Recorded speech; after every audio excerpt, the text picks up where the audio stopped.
Hello and welcome to the very first episode of Crick Talk with Rishi.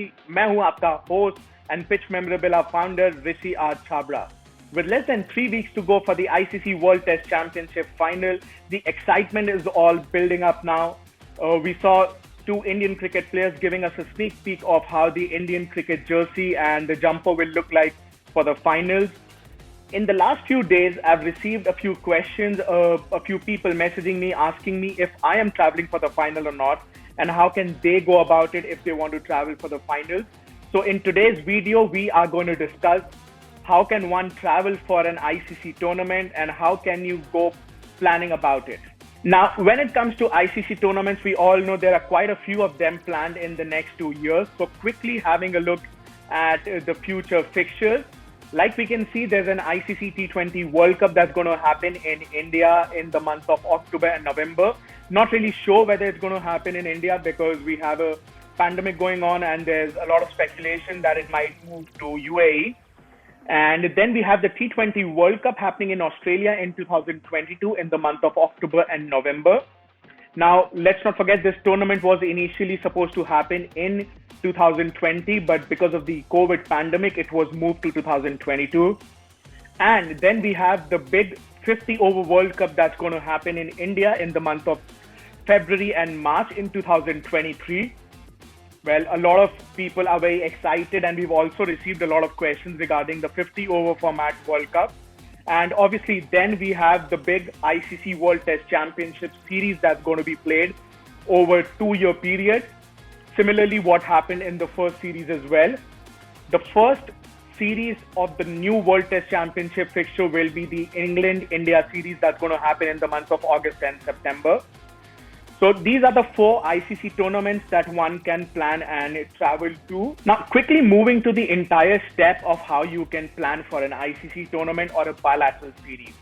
Now, the first thing to keep in mind is the foremost step is to subscribe to the ICC webpage. Well, the ICC webpage, once you subscribe to that page, you will be getting information on upcoming ICC tournaments, any bilateral series that's happening anywhere in any part of the world, and how tickets would be made available, everything that goes into the tournament, you will be notified about that in an ICC email. Now, as you know, I've already showed you the 4 upcoming ICC tournaments that's going to happen in the next 2 years. Then you need to decide which tournament you want to attend. Well, that is the first step that you actually take towards planning a trip.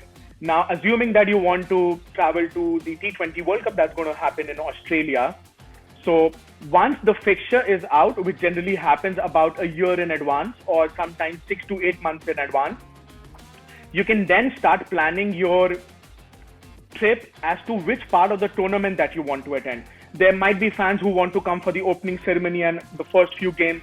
Then there might be fans who want to come for the later half of the tournament. And I've seen a few people who also travel for the entire duration of the tournament. Now, once you've decided which part you want to attend, you know which fixture are and in which city those games are to be played, you should then go on to any of the hotel booking website that allows you free cancellation and reservation without putting out any prepayment. You can then make your hotel reservations, you can pre-book them. Now, once you've completed your hotel reservation, you've pre-booked your hotel, then the waiting period starts. The waiting period for the ICC to inform you when the ballot process is going to take place. Now, the ICC for all ICC tournaments has a ballot in place where you have to apply for tickets, and on being successful, you're allotted tickets. So ICC usually sends every subscriber an email informing them of the opening date and the ending date and when the result would be announced. Now, one thing to keep in mind is when you're subscribing to an ICC ballot, please make sure that you subscribe from different email IDs. The reason I'm asking you to apply from different email IDs is that it increases your chance to get tickets for an ICC tournament. You can do that from your account, your wife's account, your parents' account, your business email ID as well would be eligible to apply for tickets. So once the ballot process is open, apply for tickets for the games that you want to attend from different accounts, and then you'll have to wait for ICC to get back to you with the ballot result. Now, assuming that you have been allotted a few tickets for one of the few games, and however you want to attend the entire tournament, the next thing to do is start looking for tickets for the games that you were unsuccessful in the ballot.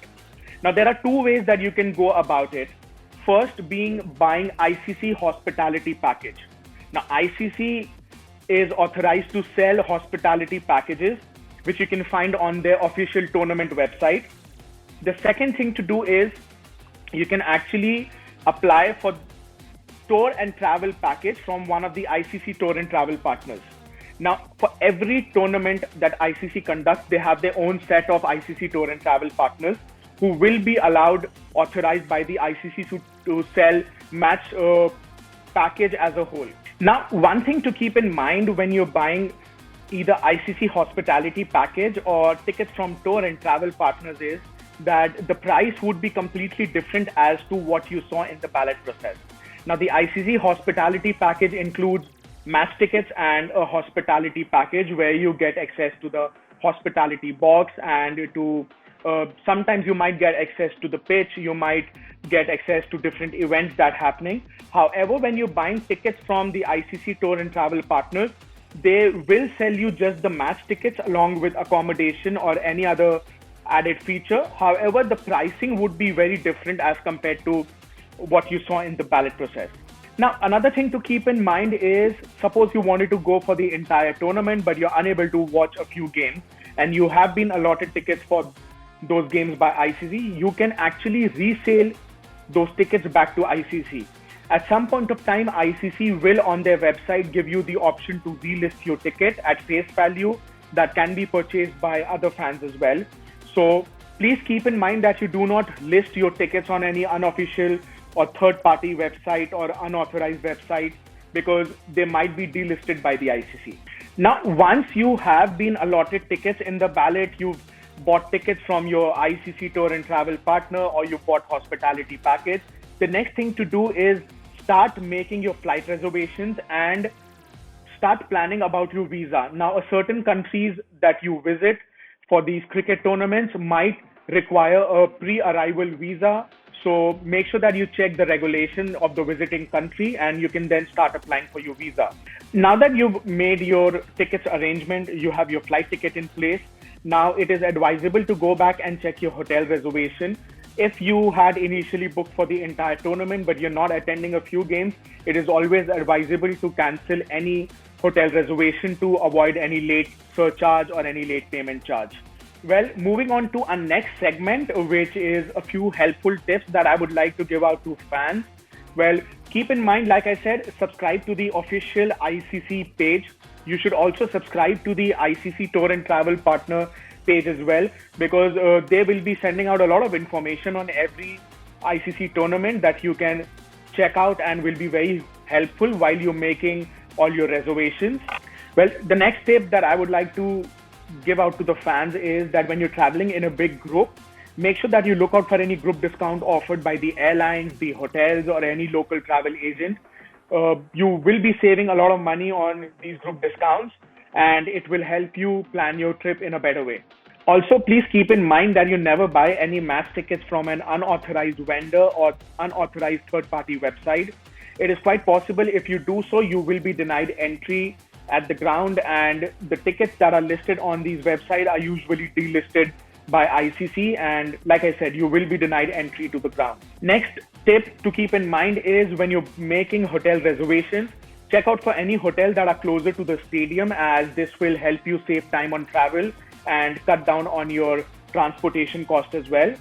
Also, whenever possible, make sure that you book free cancellation hotels and hotels that do not need you to put up any prepayment while you're booking these accommodations. Well, that's all in today's segment of Cric Talk with Rishee. Thank you so much for watching. And if you have any questions, if you still have any queries, do comment in the comment section and we will answer them all. Also, make sure that you subscribe to our social media channels, YouTube, Facebook, and Instagram, and keep up to date with everything that we post. Thank you so much for watching and take care.